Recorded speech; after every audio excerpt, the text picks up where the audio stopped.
Hi everyone, it's Matthew McKenzie here again. And just to let you know, I raise awareness of unpaid carers, special events, like awareness events, whether it be mental health or health to do with equality, that sort of thing, really.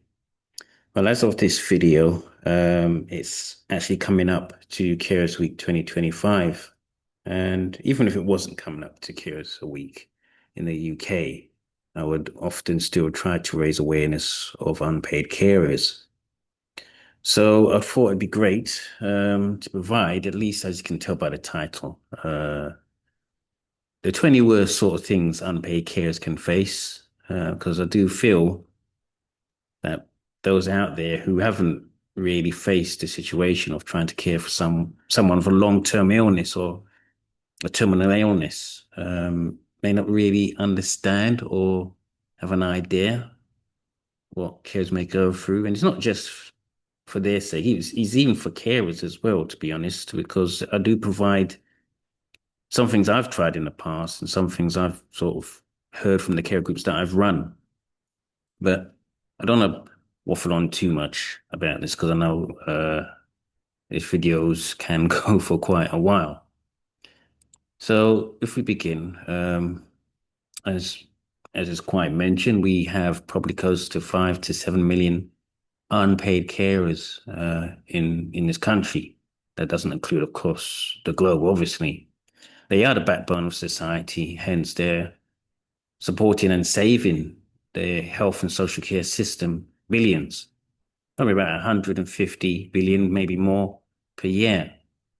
But the thing is, really, is what does society value? If someone's getting on with something for free, then it might be questioned on if society actually values that role. And because of that, and the system, many uncarers actually feel unseen and perhaps overwhelmed, not helped by a crumbling health and social care system. Well, as mentioned, my presentation actually looks at 20 of the biggest challenges that unpaid carers face. Actually, there's a lot more than that. I could have gone up to 70, but then we could have been here all day, which we don't want. But these are the biggest ones anyway, and some of them I've personally come across in my role when I was providing care for my mum. In fact, a lot of these things that I present does have a mental health sort of carers theme, like as if you're caring for someone with mental illness, long-term mental illness. But it's not just moaning and complaining and groaning and pointing out problems and challenges. I do feel it's important to provide some solutions, ideas. I'm not saying they're all going to work, but it's better than nothing, isn't it? And I'm sure that, you yourself can think of things that's not really pointed out in this video. You could perhaps put that in the comment of this video channel or this video anyway. And as a reminder, if you do like what you watch, what you hear, if you like the content, please subscribe, give this video a like. So let's begin with one of the biggest challenges unpaid carers can face. And one of them has got to be constant anxiety about the health and well-being of the person that they care for. You don't know what you're in for until it's diagnosed. You could be caring for someone with cancer. So obviously you're going to feel anxious about the outcome. Someone just told you that your loved one's developed a form of psychosis or that your parent is developed dementia. So fair enough, you're anxious, you're worried, and over a period of time, these emotions can keep going on and on and on and wearing you down. And this will obviously lead to a form of mental break for yourself unless you are given coping solutions. I will revisit this, by the way, because this is linked to another challenge later on in this presentation. But as hinted, it's a good idea to learn forms of mindfulness and relaxation techniques. I'm not saying this is what's taught to unpaid carers when they start out their journey on caring for someone. In fact, it may take up to 2 years before someone even acknowledges or has an idea that they are an unpaid carer. And then a lot of the resources and solutions might be applicable or available. It's also important, if you can, try and schedule time each day for forms of quiet or peace or appreciation. I'm not sure why I put joy there, but appreciation that you're there to support your loved one. And to be honest, it's not always, again, about the emotional exhaustion, the sweat and toil. There are moments of joy, but the tricky thing is actually looking out for them. The other thing is the mental health system really is not just only for your loved one. There is this, and there should be actually space for support for yourself, and do inquire about that. If your loved one has mental ill health, why should it be the mental health system? Obviously, I can understand that they are in dire need, but again, that doesn't mean mental health is just sort of closed off onto one person and that's it. Mental health, as I view it, everyone has mental health, and we should seek ways to protect it. One of the best ways is through seeking support through NHS professionals, your GP, even secondary services, or even your local carers organizations. The other thing is physical fatigue. It's not just emotional. It's not just what's going on in the mind. It's what carers do physically. Even though I do focus a lot of the challenges and problems on mental health carers, a lot of these things can apply to carers of other types. Hence, a good example, you're caring for someone that has mobility issues. They can't really walk, or they can't walk well. So this a good example again is you're caring for someone elderly, like a parent. So, through bathing, feeding, caring, lifting, that will take its toll physically, especially through long, unpredictable hours where you're actually now experiencing sleep deprivation. So what are these solutions? Well, you're only one person, you're not a weightlifter. It helps if you can include independence for the person that you're caring for, and these would be mobility aids, and lifting equipment. Do inquire at your local authority on what types of aids you could find useful. And if not there, that certainly at the hospital that your loved one was discharged from when they were unwell or continuing to be in a vulnerable state. Again, do take time to take short breaks. Even if it's just 10 minutes, it helps. Um, you can't wear yourself ragged by continuing to do these things non-stop. Set time for yourself. Basically, what I'm trying to say is plan uh, for those things. And I'm sure to put plan in bold, actually. This one's more difficult, really. That's why I put this one last, asking others to take over for scheduled rest periods. You know, there'll be situations you can't do that because no one else is available, and you're sort of waiting for respite or inquiring about that. Respite means that you may be allocated a care worker, or they may refer themselves as carers as well. But remember, you are unpaid carer. So they may, if it's paid or unpaid in what they're trying to do, then that might allow you forms of respite where you can take a break. We also have one of the most common things that can affect unpaid carers, and these would be reduced social contact with others. And even if you did have some chance for social contact, you're too tired anyway. So that would be your energy limits. And then this goes double for mental health carers, friends, maybe family. I'll get to that in a bit about family and relatives. Friends don't really understand your situation. They might induce more stigma. They might, especially with men, young men, they might just sort of say, suck it up, man up if you're feeling lonely and isolated. The reason being is because of your role as an unpaid carer. You obviously you're trying to get the grips with that role, and even if you are suffering from the forms of emotional um, strain and fatigue, you're developing forms of depression. and that will increase that social isolation. And if you want a mental health carer, then do remember what I've mentioned before about being supporting someone who's got mobility or elderly um, loved ones. You're caring for them. You can't really go outside, hardly, can you? So what are the solutions? Well, the carer groups. I'm not saying these are all the solutions. There are a lot. There are loads of them. But I'm just pointing out the ones that perhaps I would suggest first and foremost. The care groups help in several ways. Obviously, you're meeting others that would more likely understand your situation. I'm not saying 100%. There are situations where, again, unpaid carers do not understand other unpaid carers' situation. That's a sad situation. It really is. But you're more likely, though, get tips and ideas if you join a carers group. And they can be online if you can't easily get out, or it can be local. If you have a care center close by, it doesn't hurt to take a trip there if you can.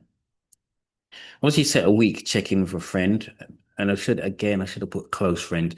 Not many people, unfortunately, understand the situations carers go through when they're isolated from the community.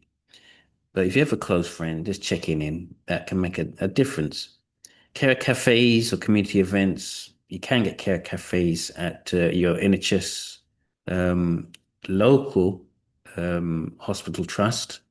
Do pop along there, especially dementia care cafes or your local mental health trust might have them.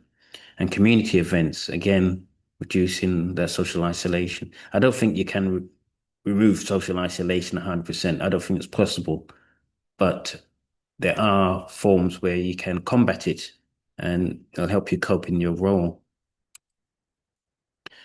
Again, the fourth one, and again from 1 to 4, perhaps 1 to 10, to be honest, these are the biggest things, biggest challenges, the worst challenges carers can face in their role. And one of the biggest ones, obviously financial pressure, because there's going to be loss of income.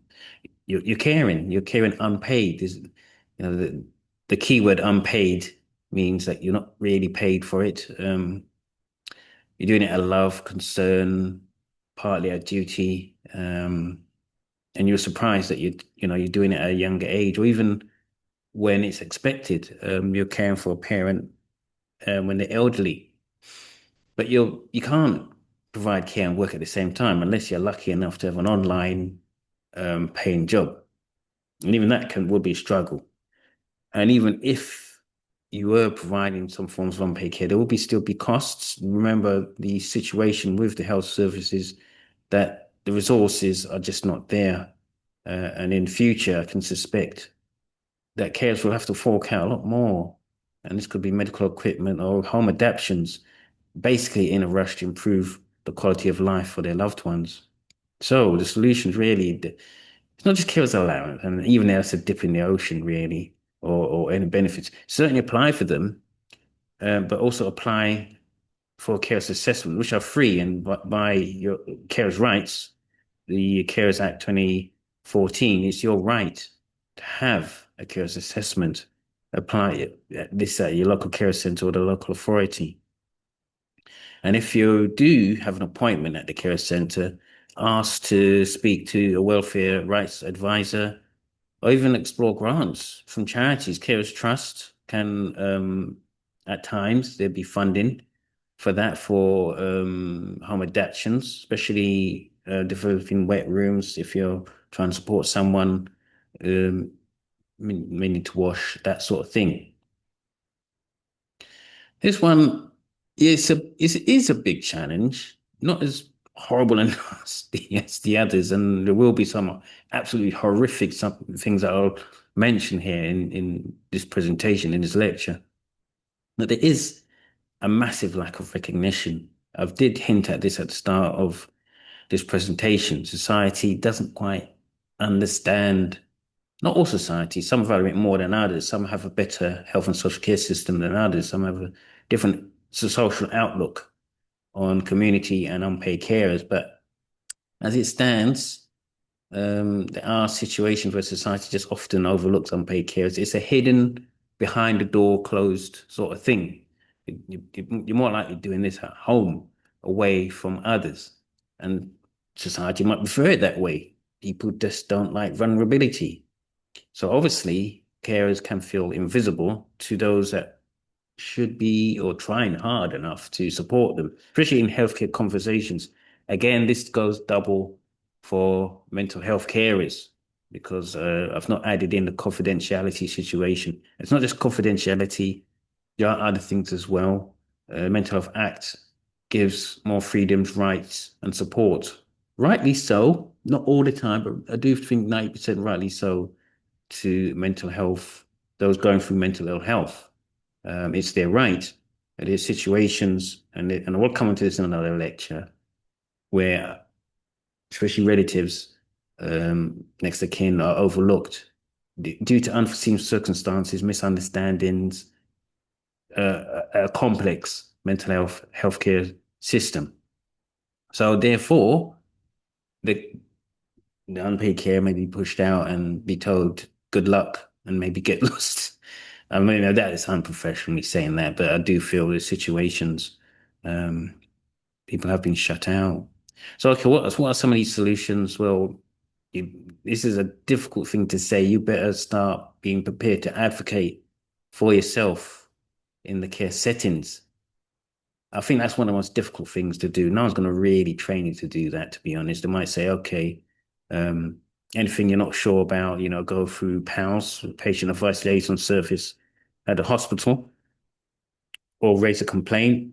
And they don't often, health professionals are not really keen to be complained about, but how on earth they're going to learn? And some complaints might be upheld, to be honest.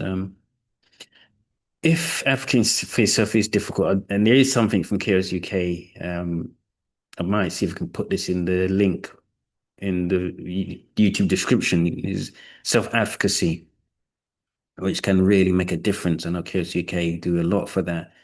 Carers Trust regarding trial of care do a lot for that as well. Celebrate personal wins and milestones. As I said, it's not always downhill. There are victories if you're aware of them, but they are there. Connect again. Should be at the top really, because that's how you're going to learn to advocate. It's so important to connect with those care groups, connect with communities that validate and uplift carers. And a good example is I run many online and sometimes on-site carer groups where one of the aim is to learn from each other and how to account health and social care services. They're in the business of supporting unpaid carers. So if you had a carers assessment, they would look at these things. Well, again, one of the biggest problems is no time for yourself.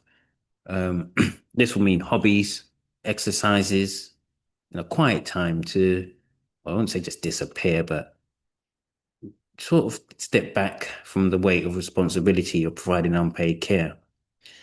Without those things, it will lead to loss of your personal identity.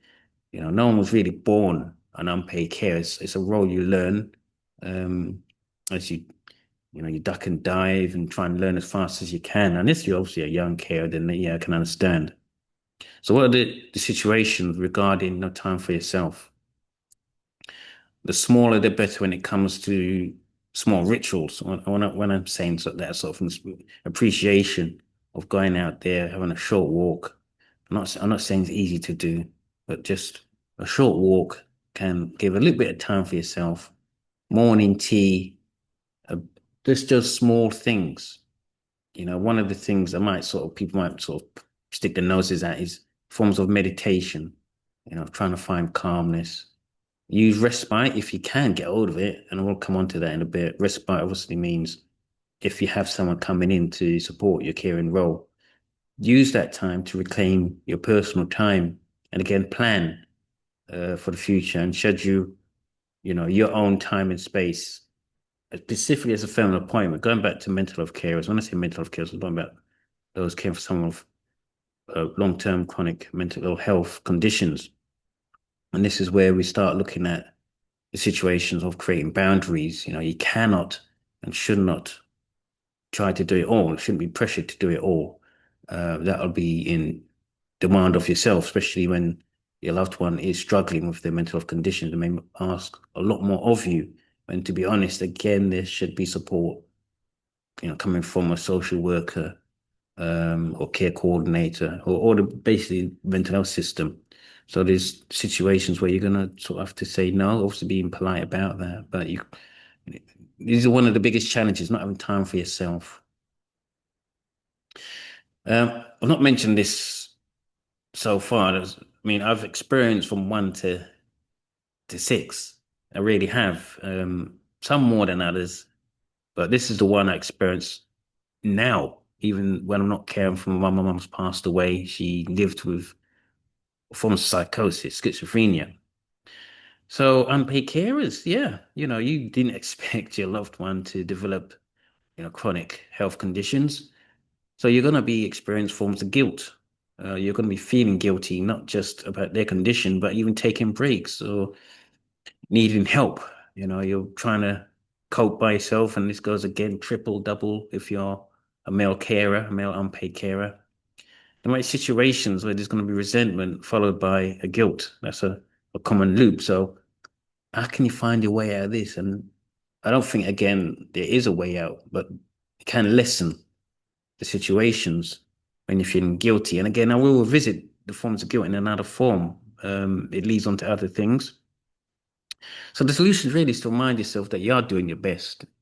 And the reason to say that is because the caring role is it's isolated. Not really many people will sort of say, you're doing the right thing, even though you're not sure, you're struggling. So, there's a relationship breakdown, regards to, if you're caring for someone's mental ill health, they might be suspicious of you. That's part of the condition, and there's a relationship breakdown. There's a lot of arguments, and you're feeling guilty. You shouted, you got under that emotional strain. You're exhausted emotionally, so you break. The other thing, again, and I'll say this again and again, you probably see this revisited a few times in the other sort of challenges I will present. Learn from others, talk to other carers to normalize your feelings. You're not the only one going through this, but you won't know until you talk to other carers. And remember the online groups, the ones that on local care centers, use them. If you don't use them, you lose them. They'll shut the care centers down, saying, well, carers are not going there, so there's no need for them. That's the worst thing to happen to, in an area where there's carers that are not sure about what's out there for them. The other thing, journaling, writing things down, is a form of counseling, because you can pick up what's triggering that guilt. If there's a rule of thumb, basically, if you know what the problem is, you're halfway to solving it.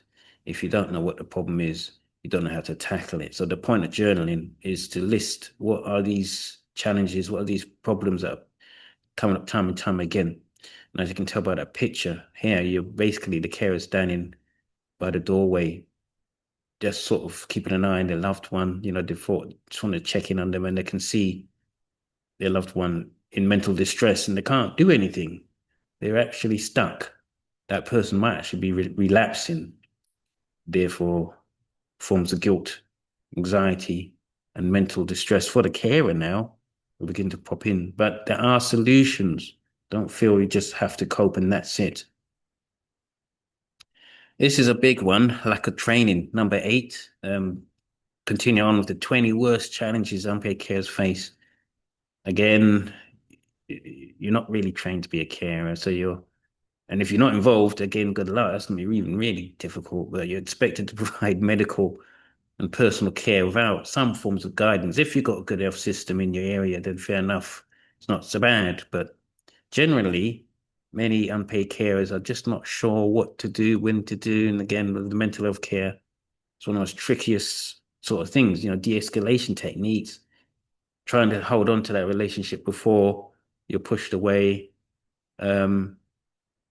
With this lack of training, it increases stress. And yeah, you're going to make mistakes. There's no doubt about that. And what can you do in regards to this sort of thing? Again, ask your GP, ask there's a reason they're called health professionals.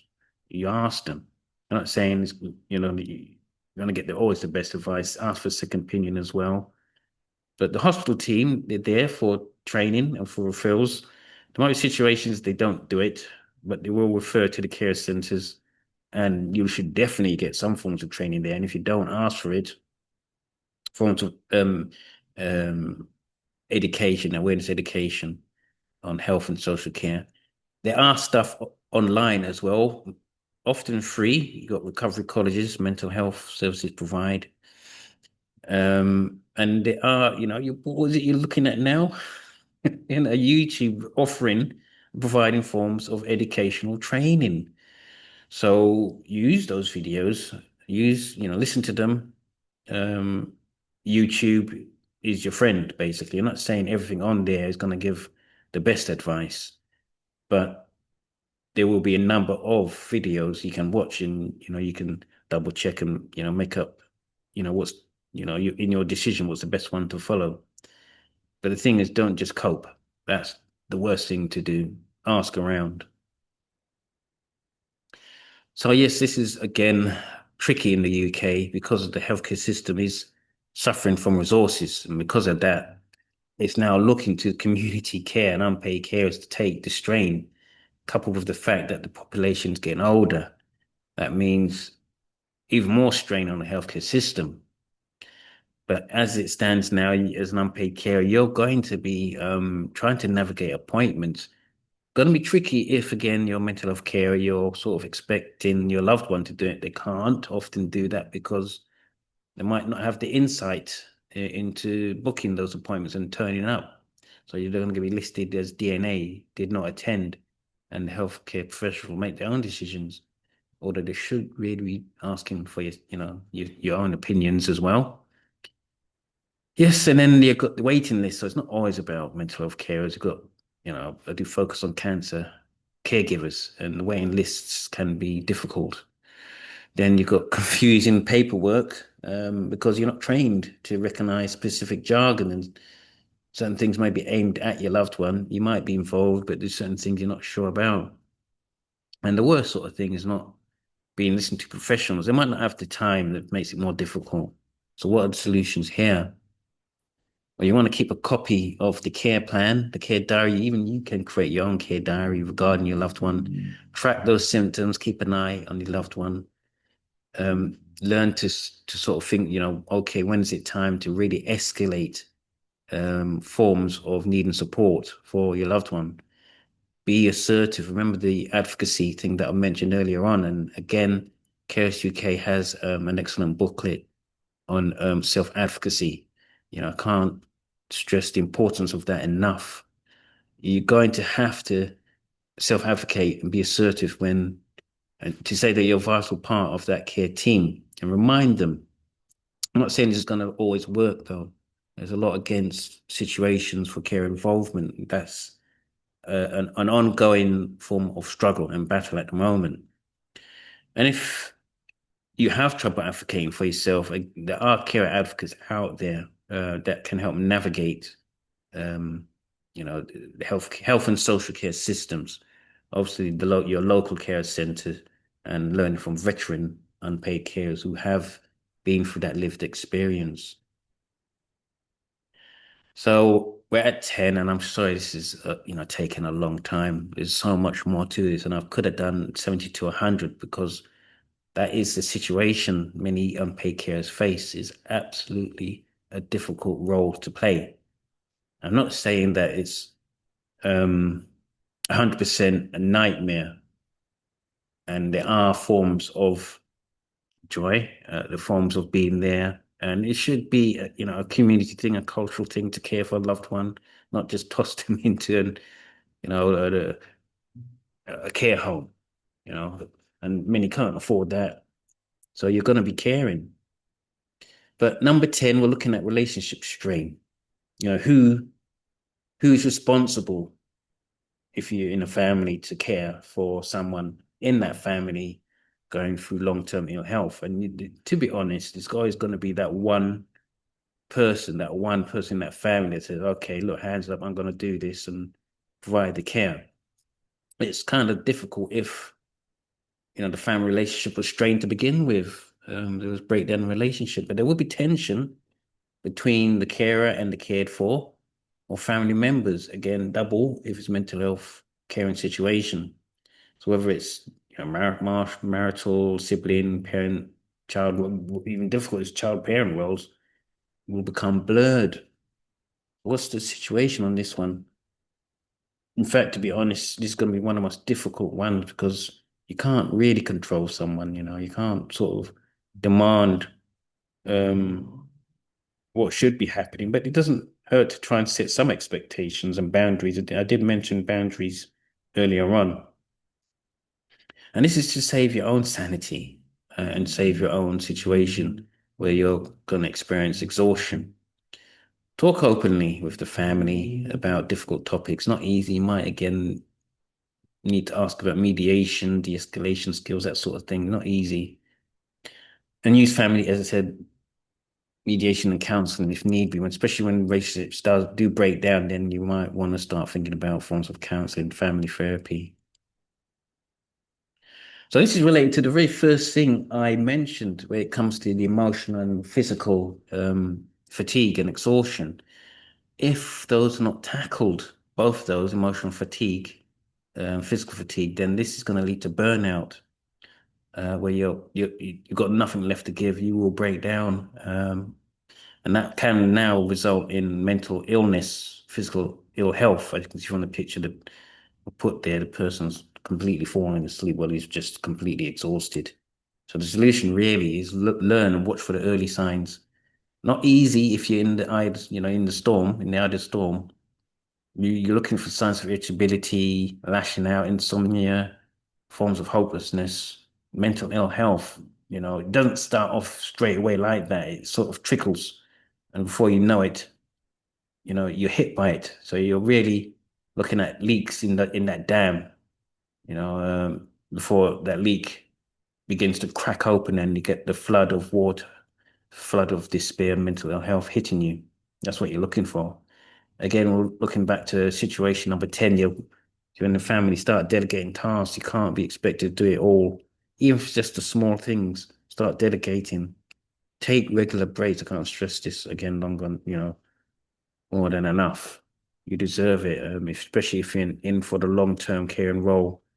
Start planning for forms of respite sooner the better, where possible, because it's not always available. I think this is probably one of the most difficult one now compared to what I've mentioned so far. Legal confusion, especially when there comes to problems if there's serious health neglect, um, serious incidents, things like that. And legal matters like power of attorney, guardianship, end of life wishes. Paperwork can be emotionally distressing, overwhelming, and also expensive. So, okay, look, solutions on this thing is asking for help. Citizen advice is a start. You can contact legal charities, do Google what's available for free help. Again, your local care center can be of use regarding that. Start early, especially when it's a diagnosis of dementia. Can't stress this long, more than enough. Don't wait for that crisis to happen where they can't make those decisions. And power of attorney can help in regards. I'm not saying it's 100%, but when there's the new mental health law come in, power of attorney will help in really difficult situations, advanced directives. Use templates or kits. You can download them. Google is your friend for common legal documents. Again, this is something I've experienced a lot. Number 14, bereavement or anticipatory grief. You're grieving for the person who is declining. They are, especially with mental health, becoming more unwell over the years. So you're feeling that loss, even though you're still in that caring role until the situation is, as you hope it wouldn't happen, but it will. And I'm sorry, I'm having to mention this and just trying to be realistic when they pass on. So you're grieving before, during, and after long term.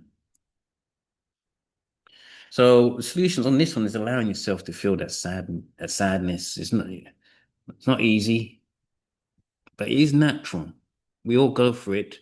Not all the same. We go through bereavement at different stages. I think many never get over it. I've not gone. It gets easier with time, but I don't think you ever get over it. Do feel if it's becoming overwhelming, talk to bereavement or care counselors. And again, join those support groups. Specific illnesses, could be the cancer one, could be dementia, could be elderly, mental health, forms of illnesses where your loved one is, their health is getting difficult over the years. Very difficult challenge, this one. Not often pointed out enough. A lot of the focus goes on really to when someone's passing away or passed away. That's what a lot of grief tend to focus on, but not actually when they're alive and their health is declining. And also, as a difficult one, again, there'll be situations where you're just not involved because of relationship breakdown. Again, mental health care, and you're going to feel grief. The mental health system as it is, because of resources, may still continue to focus on the patient. So you might not get no support on that, especially in that mental health act. I don't think it's looking at things like that. But again, these are the challenges. I'm just being realistic. These are the challenges that unpaid carers will face. Number 15 now, we're looking at inadequate respite care. Don't expect respite to be there and available for you all the time. Local authorities are struggling with funding, and that might be the situation. Then you've got the long waiting lists that make it more difficult for respite care. And then even if you do get the respite care, you're considering about the quality of it. So it could lead to you worrying about leaving your loved one in someone else's hand. And this is a lot of the reason why there's a lot of people will take up the unpaid care role, because they know the person that they care for. They're not going to treat them with the care and dedication because they have their vested interest in the care for that person. So it's going back to a bit of the advocacy thing again, isn't it? The solution is, keep pushing for respite contact with the local GP, with the local authority, with the social worker, for the care's assessment, for the care plan, discharge plan. Push. Don't just sit there in silence when they're having meetings and making decisions on those things. Trial shorter breaks to build confidence in regards to your care and role on respite care. And, what are the local charities doing in order to push for respite care or even volunteer services? You've got Age UK may have those elderly befriending services that is in some sense a form of respite care. So do look around, think out the box, basically. A big one for me, really, number 16, mental health issues. I have forms of these things. I don't often say it, but I do know that many carers out there have them. I'm not saying it's chronic, but it's there. For me, it's so I've forgotten the word for it now, but forms of trauma. Basically, you've experienced really difficult situations that you don't want to experience in the past, and it's hard to challenge it. Yes, I seek forms of support and use those groups, but I'm not saying it's going to fully go away. But if you're in that care role and there's mental health issues that will hit unpaid carers, maybe anxiety, the guilt that I mentioned before, what a big one that's going to hit them.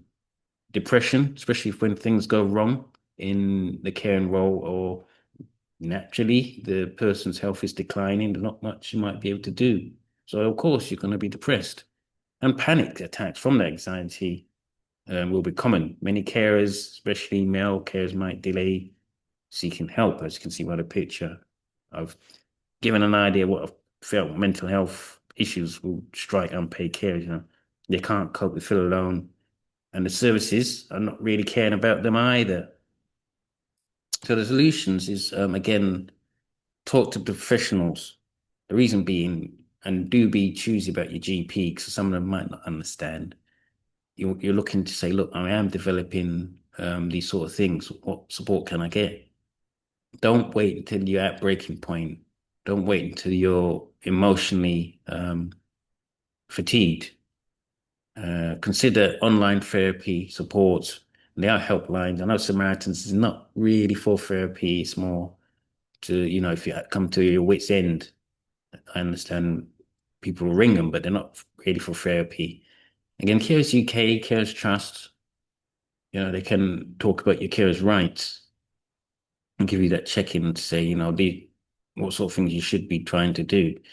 And it's not just ringing them, they have online forums as well. So do look around on Google. Practice self-compassion. Don't feel it's just always down to the professionals. There are things that you can use. Your brain is a form of muscle. You got to exercise it, and your mental health matters. Look at the other videos I have. I will try and produce more on what can you do to combat mental health issues if you're a carer. And there are some of them I've placed on my channel. But what I will say is that 100% it's not going to fully go away. There will be some forms there. So we're nearly getting to the end of this long um, presentation, it's a long lecture. Remember, it goes up to 20, and I'll probably do maybe 2 months down the line, 20 more. But these are the 20 worst challenges unpaid carers face in their role for Carers Week 2025. So this is linked to number three or four, the social not being able to get out there, basically. So this is loneliness. You're surrounded by others, and but the problem is you still can feel alone, even if you do actually manage to get out there. You feel no one really truly understands your role, the daily weight of the unpaid carer's role, and therefore you're lonely. So this is where it's time to speak honestly with trusted people. Remember what I said earlier on. I'm saying close friends, not anyone, not any friend, because there are some people that will think it's funny or sort of take the mick. They'll sort of create stigma about it. People, I do feel generally still do not understand not only just the caring role, but the mental health caring role as well. They don't understand it. So you've got to be really choosy, because what you don't want to risk is forms of trauma coming from someone that sort of thinks it's funny. Um, and again, I'm looking at men again, might not quite sort of really sort of understand that situation. Women, they are very good at this. They will talk openly, sympathize, and can navigate situations when it comes to mental health. I'm not saying 100%, but they are better than men doing these type of thing. Peer-led care forums, I talk about this in my other videos. Do look around social groups as well. I will look at social prescribing. I'm getting links from social prescribers, saying, can we prescribe carers to some of the groups? And I'm all for it. And I'm saying to carers, look into social prescribers. They can really help you out. Again, building some moments of connection into your week to combat loneliness. I've not really covered this much enough. I should really do a whole video on this one. Again, managing medication, and you will be expected to do this, especially if the elderly can't do it themselves. And as time goes on, this may increase. So you're looking for side effects, the timing of those things, the reordering, and mistakes. If especially the medication does have serious mistakes, you're going to feel scared at your wits. So the solution really is, this is the day and age of online apps. I'm involved in Universal Care Plan that is now out there in NHS England. And I will see if I can actually put that, I'll try and remember, I'll probably forget. But this is something that can combat those types of things, having that care plan of your loved one online, so things are organized. This is the age of technology. Use it. Use apps, pill organizers with alarms, ask the pharmacist for simpler packaging that can be noted down, blister packs. Keep clear lists of all the medications and dosages so things are not lost and you're not sort of scratching your head. Two more to go. Back into the mental health care situation. But again, all unpaid carers can get this type of situation. This is number 19, handling aggression or dementia related behavior, mental health related behavior. Yes, they're cared for. They don't like being ill. No one likes being ill for long periods of time. They're going to lash out. They don't want to depend on others. They want to live life where they can do things, but they can't. Alzheimer's, psychosis, bipolar disorder, mobility situations, they're going to lash out. You're going to be, if you're caring for them, you're going to be the dartboard, I would say. Not hopefully not actually the dartboard, but you'll get it. And because of this, it's going to be emotionally devastating. So the solution is de-escalation techniques and recognizing those triggers. Remember those when I talked about the journaling? Again, you're looking for things like that, and obviously, hoping that it doesn't take place before you know what to do. Also access training, via it could be Alzheimer's Society, it could be from SANE, another mental health charity, it could be Mind, another one, Mental Health Foundation, Rethink Mental Illness, Carers UK, Carers Trust may have things regarding dealing with aggression. But also, there might come a time where you have to prioritize your own safety. It is not personal. They don't, if it's mental health, not going to know. It's not them. It's the condition. So you have to prioritize your safety. The last one, not the only one. There's many, many, many more. It's a sad situation, but again, you want to be doing this even before your caring role. The difficult challenge is planning for the future, whether it's your own future or the future of your loved one, and their long-term care needs. What will happen if you become ill? Remember the universal care plan, and I'll definitely try and put that in the video description. Do look at that. It's there to help you. So again, creating a care plan, a written care plan, the ones that your loved one's been provided, emergency contact list, universal care plan will help on those things. Talk to the family and professionals now, not later, in planning for the future, and explore supported housing options or long-term care options early if things really get to a head. I want to wrap this up. The final thoughts is that, at the end of the day, as I mentioned, very few and far between really understand the unpaid carers role. So I basically want to say you are doing something incredibly difficult, but it's very meaningful for society and community at large. Because it's free, people don't value it. It's not like they have to pay. It's not like society has to pay, but they have to pay in other ways. Your health and social care system, how this hits society. What do people value at the end of the day? And whether you like it or not, either you're going to be caring for someone or be cared for yourself. So at the end of the day, these carers, they deserve support, rest, and recognition. If they don't, if they break and you're being cared for yourself, that's it. Help is out there. I'm not saying it's 100% out there. It is there. You have to look for it, though. You have to ask for it. Don't expect to be given. Don't expect to be told all the time. You don't have to do this alone. Anyway, I'd like to say thanks for watching the video. If you're watching it or listening to it, I do hope if you're a carer, it's giving you ideas on what you need to do.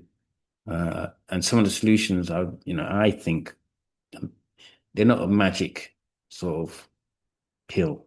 They're not going to really 100% help, but it's a start and it can lead on to other things that might help you. And thanks for watching the video. Do give it a like or comment. Look forward again for you to drop by my channel and watch another video soon. Take care and goodbye.